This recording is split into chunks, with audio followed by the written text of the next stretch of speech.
Hey guys, let's talk about QR codes and risk associated with that. Who am I? I'm Oroka CEO and CEO of Oroka. Oroka is a smart payment ring.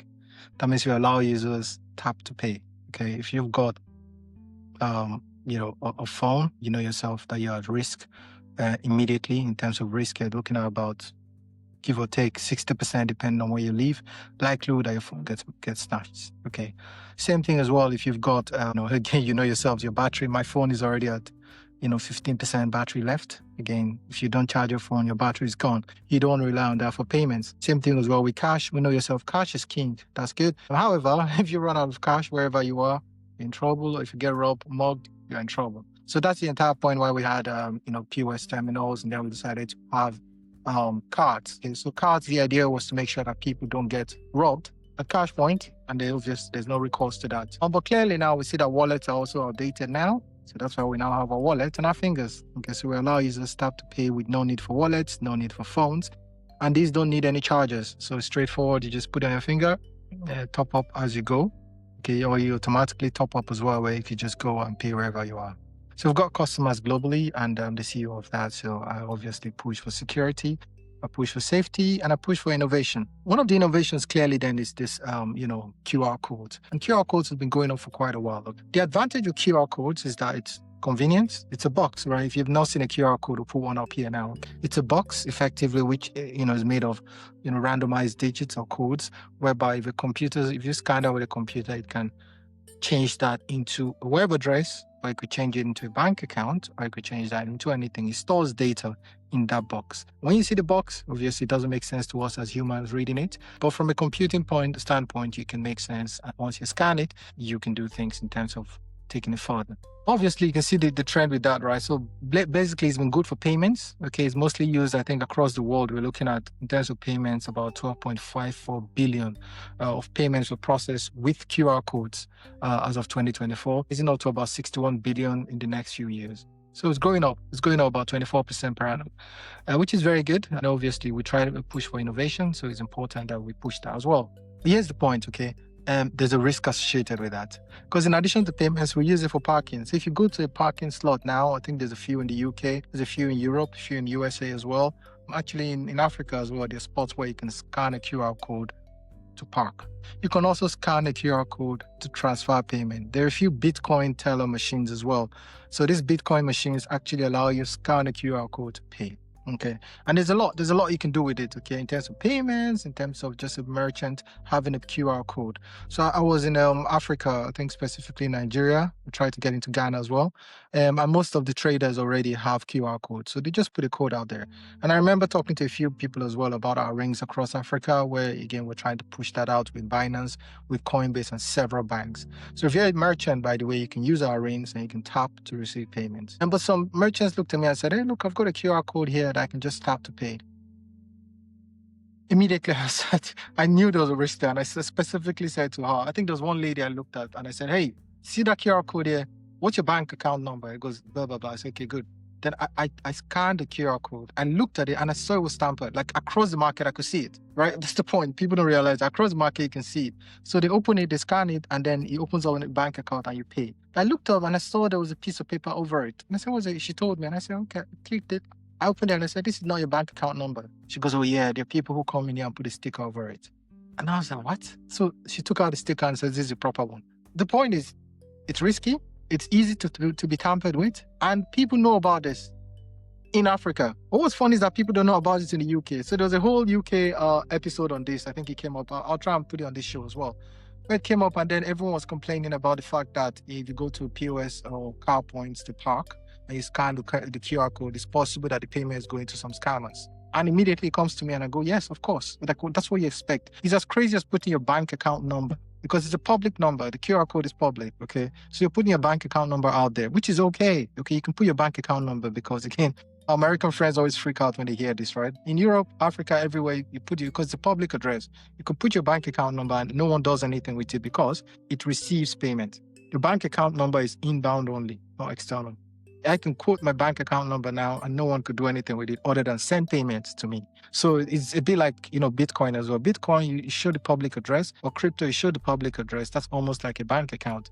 You have that number and anybody can use it to send you payments. But the downside of that then becomes as well that if you put that number on your website, you put that number on your shop, you put that number in the parking lot, anyone sees that number, they put a piece of tape over it, and then that's it. But with this on our rings, sorry, someone has to take the ring out and steal it from you to actually make a payment, or take the ring out and actually wear it to receive money. And when they tap it to receive money, it goes to your bank account. So you're really sorted there.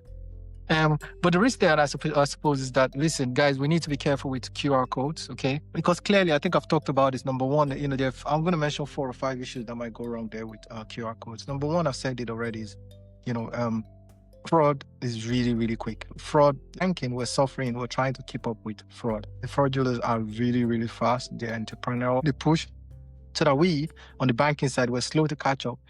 Users as well are also, they need to be aware. They're hardly aware of this because you kind of automatically trust this thing. If you go to a shop and someone puts a QR code for you, you automatically accept it. Yeah, QR codes, I think, are very, very big in India. I think I know about that. Brazil as well. They have the prick system, which is actually made of QR codes. So again, it's called an account-to-account transfer, but in truth, it's just QR codes. And the QR codes, we said already, is risky because, number one, these criminals are actually going ahead and covering it and tampering with it. Okay, and banks were still not there yet, other than obviously having things like this, biometric checks, app checks, but we know as well phones and apps are already behind. Right now, my phone can't even keep up with the amount of data that's going through here. Your phone, if you watch 2 or 3 more videos of my videos on my channel, the battery is going to start complaining. So batteries are behind there. But I think the biometrics is going to work. I think, wearables would definitely work in the future, or those without batteries. But it's hard to keep up with that.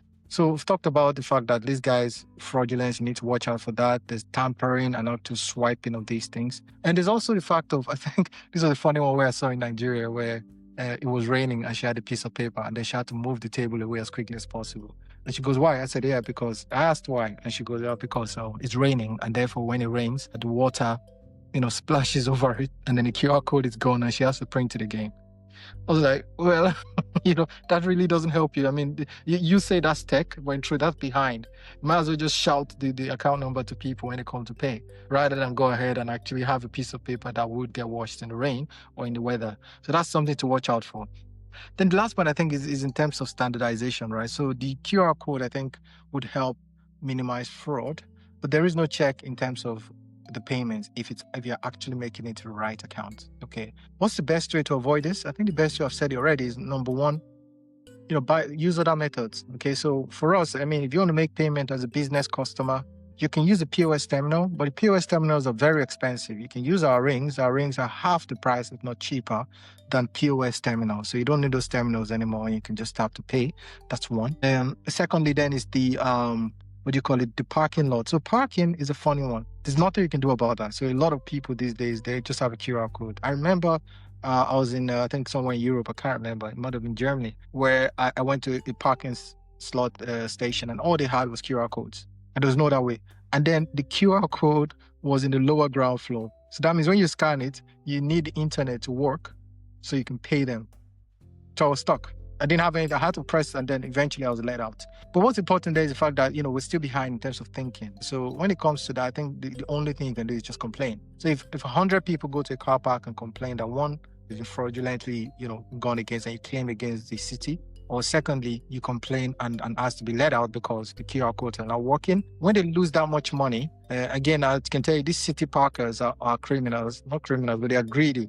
So they don't want to lose money. So if they lose money, I take them to court and you complain that the medium of payment is still behind, but they're still using QR code in a place where they can use a scan to pay, where they can use an online payment, where they can use apps to pay, where they can just give you a website, have a website to go, this is the website. And it has to be, it can't be a funny website that has no name. It has to be an actual website that's easy to type down and identify. And it's secure as well.